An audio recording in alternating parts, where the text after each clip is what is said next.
Será que é tão difícil ser mulher? Olá, Mariluz aqui falando. Sou psicóloga clínica, especialista em raça, gênero e saúde mental. E chegamos em março. O que você lembra? Dia 8, Dia Internacional da Mulher. Mas o que de fato significa a gente celebrar ser mulher? O tema do vídeo é: ser mulher é difícil assim? Responde para mim. Já é a primeira provocação desse vídeo. Quero ouvir tua resposta. Pode escrever nos comentários. Você acha difícil ser mulher? Se tiver homem nos assistindo, escreve também. Vai dar opinião sobre gênero. Eu que tô pedindo, tá tudo bem. A gente tem um grande desafio, e acho que o primeiro deles é entender o que é igualdade de gênero. O mês de março vem à tona, né? Eu recebo uma enxurrada de pedidos de orçamento para ações, né, sobre o mês da mulher dentro das organizações. E isso sempre me causa uma reflexão de nós ficarmos presas, tá, em um mês e a gente não pensar efetivamente o que são políticas, sejam elas políticas internas das organizações, sejam elas políticas públicas, ou seja, que tem a ver com toda a sociedade para uma mudança estrutural e cultural mais do que urgente. Mas voltando à minha provocação, você respondeu? Você acha que é difícil ser mulher se você for homem?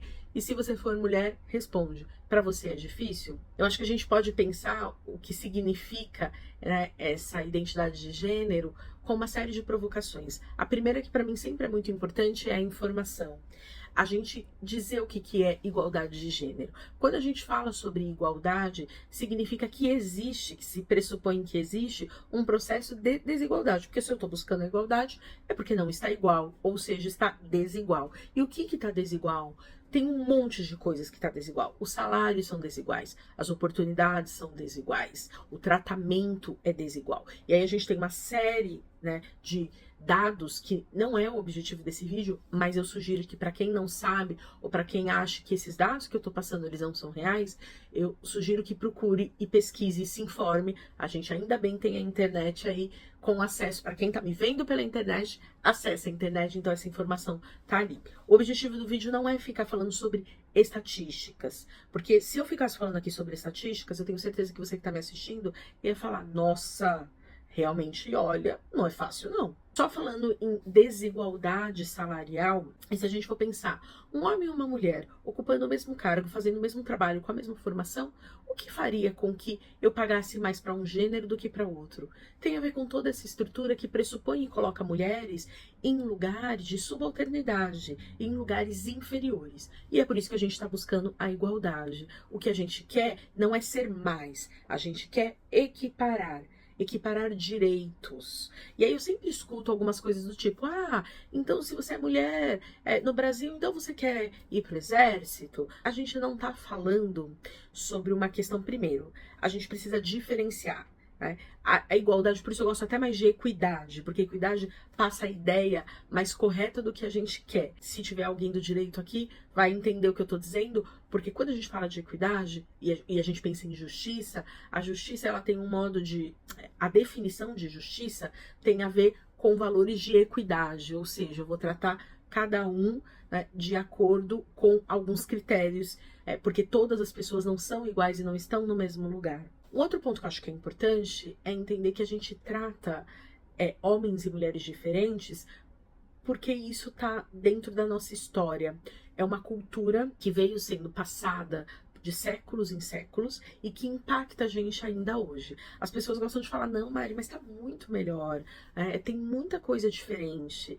E por que as mulheres não reconhecem isso? Porque ainda está muito longe. A gente vai demorar mais de 100 anos para conseguir alguns direitos iguais ou equânimes, né, com os homens. Isso não pode estar certo. E isso também não pode me incomodar só em março. Por isso eu sinto muita falta de políticas consistentes durante o ano todo pensando em igualdade de gênero. Agora você já sabe mais do que o que é igualdade de gênero para quem não sabia.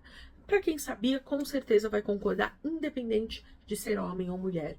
E aí esse é um outro ponto que eu acho muito importante para a gente pensar sobre as dificuldades ou facilidades de ser mulher.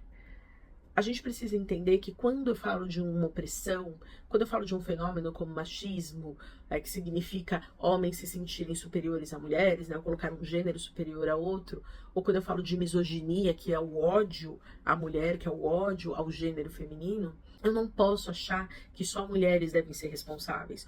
Uma sociedade machista e misógina prejudica todo mundo. Você pode dizer assim para mim, como, Mari? Como que os homens são impactados pelo machismo? Eu posso elencar aqui várias coisas, mas eu vou elencar a principal delas. Os homens não podem demonstrar emoções.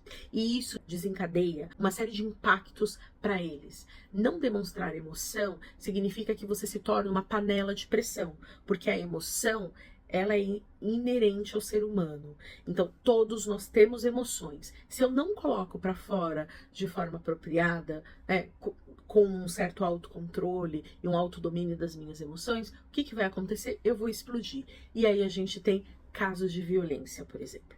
Casos de violência contra mulheres, contra o gênero feminino, eles são o cúmulo, né, dessa etapa que começa no dia 1 de homens não poderem chorar. E eu dizer isso para crianças, para meninos, para crianças pequenas.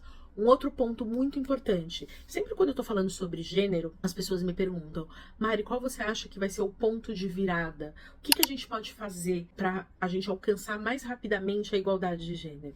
A gente precisa conversar com as nossas crianças, a gente precisa olhar para a maneira como nós estamos criando os nossos meninos e as nossas meninas. Se a gente continua separando a caixa azul, a caixa rosa, né? Se eu continuo separando a roupa disso e a roupa daquilo, a cor disso e a cor daquilo, o brinquedo disso e o brinquedo daquilo. Se eu não posso nunca deixar uma menina vestir azul, colocar um tênis, colocar calça e bermuda e brincar de carrinho.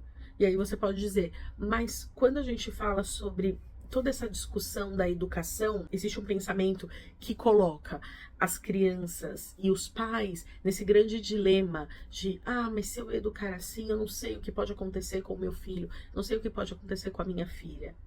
Todo esse nosso preconceito impacta na nossa sociedade, impacta e provoca a desigualdade de gênero. No final desse vídeo, e aí esse foi um vídeo mais sério, talvez mais denso, mas para mim é extremamente importante fazer algumas provocações, porque a igualdade de gênero, para mim, ela é como um sonho.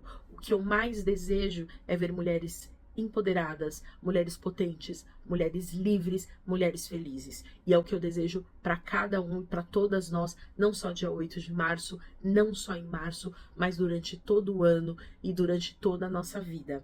Que não seja um dia nem só de luta e que não seja um dia nem só de flores, mas que seja um dia especial e o início de uma mudança para a sociedade pensar em políticas que de fato contemplem e tenham a responsabilidade de acabar com a desigualdade de gênero.